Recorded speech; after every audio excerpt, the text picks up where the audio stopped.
Brosis, salam sejahtera buat semua.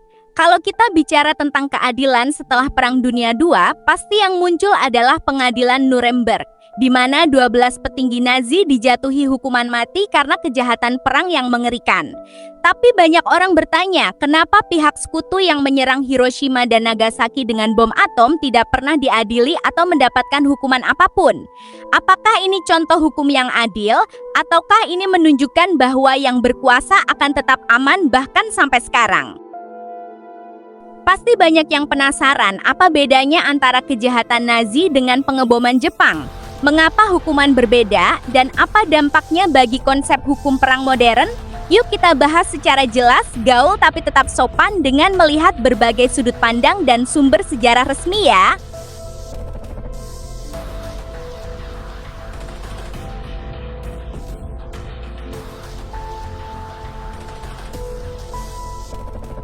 Pertama kita bahas dulu tentang pengadilan Nuremberg ya. Setelah berakhirnya Perang Dunia Kedua pada tahun 1945, Sekutu mengadakan pengadilan khusus untuk menghakimi petinggi Nazi Jerman karena kejahatan yang mereka lakukan selama perang. Kejahatan yang dituduhkan meliputi kelahiran, kejahatan perang, merencanakan, mempersiapkan, dan memulai perang agresif, pelanggaran hukum perang, menyerang sipil, melakukan pembantaian, dan tidak menghormati hukum perang internasional. Kejahatan terhadap kemanusiaan, Holocaust, pembantaian etnis, dan penyiksaan terhadap orang-orang yang dianggap berbeda oleh rezim Nazi.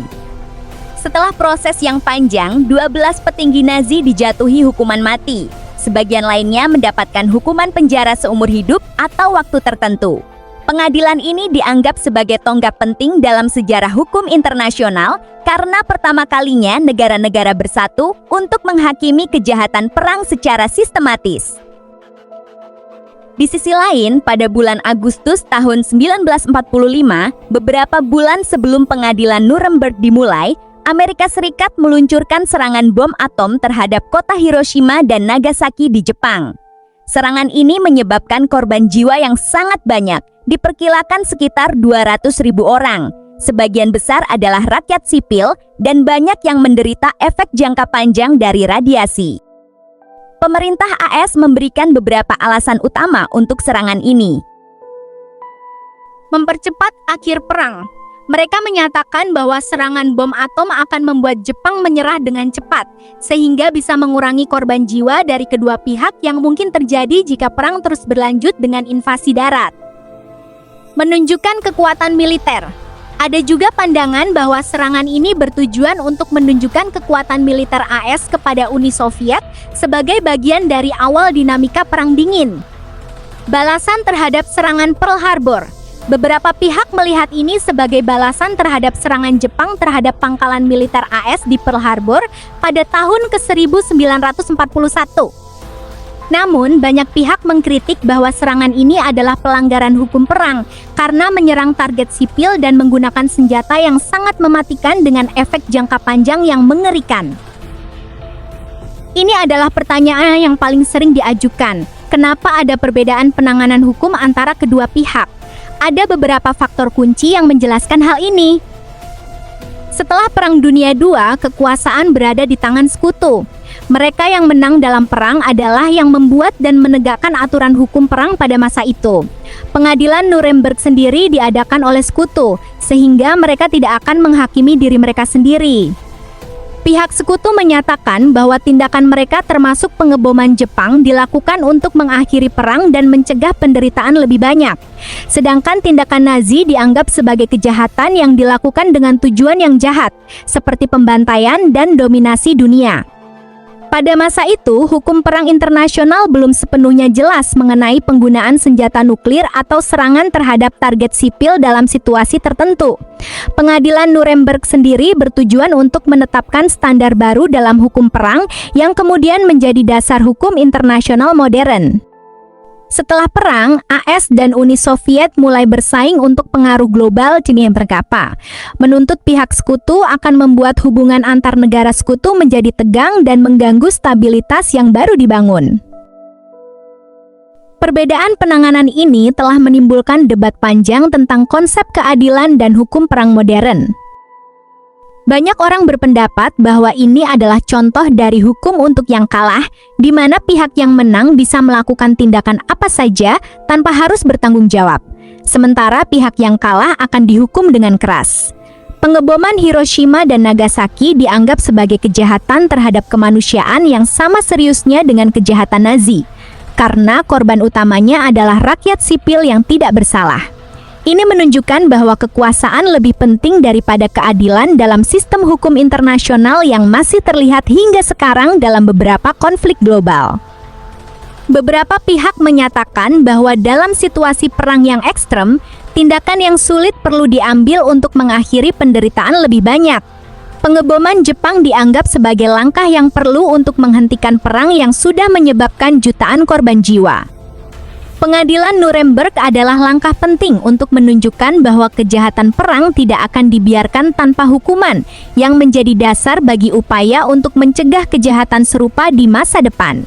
Hukum internasional terus berkembang, dan peristiwa ini telah mendorong pembentukan peraturan yang lebih jelas tentang penggunaan senjata mematikan dan perlindungan rakyat sipil. Ahli hukum internasional dari Universitas Oxford menjelaskan, sejarah hukum perang adalah sejarah yang kompleks, di mana konteks politik, militer, dan sosial sangat berpengaruh. Pengadilan Nuremberg dan pengeboman Jepang adalah dua peristiwa yang saling terkait tapi berbeda dalam konteksnya, dan keduanya telah memberikan kontribusi penting bagi perkembangan hukum modern. Peristiwa ini memiliki dampak yang sangat besar bagi perkembangan sistem hukum internasional hingga saat ini. Setelah Perang Dunia II dibuat berbagai perjanjian internasional seperti Konvensi Jenewa yang memperkuat perlindungan rakyat sipil dan hukum perang. Penggunaan senjata nuklir juga menjadi perdebatan utama dalam pembentukan peraturan senjata internasional. Berdasarkan pengalaman pengadilan Nuremberg, dibuat pengadilan kriminal internasional untuk menghakimi kejahatan perang, kejahatan terhadap kemanusiaan, dan pembantaian, meskipun negara-negara besar seperti AS belum sepenuhnya mendukungnya. Masih ada banyak perdebatan tentang bagaimana membuat negara besar bertanggung jawab atas tindakan mereka yang mungkin melanggar hukum internasional. Banyak orang merasa bahwa sistem hukum saat ini masih condong pada pihak yang berkuasa. Peristiwa ini telah membuat dunia lebih sadar akan pentingnya melindungi rakyat sipil dalam konflik perang, dan banyak upaya dilakukan untuk memastikan bahwa mereka tidak menjadi korban dari tindakan militer. Meskipun sejarah ini penuh dengan kontroversi, ada beberapa pelajaran berharga yang bisa kita ambil. Sistem hukum internasional harus berusaha untuk adil dan berlaku bagi semua negara, tidak peduli seberapa kuat atau lemah mereka. Tidak boleh ada pihak yang diizinkan untuk melakukan kejahatan tanpa harus bertanggung jawab. Perang hanya akan membawa penderitaan dan kehancuran.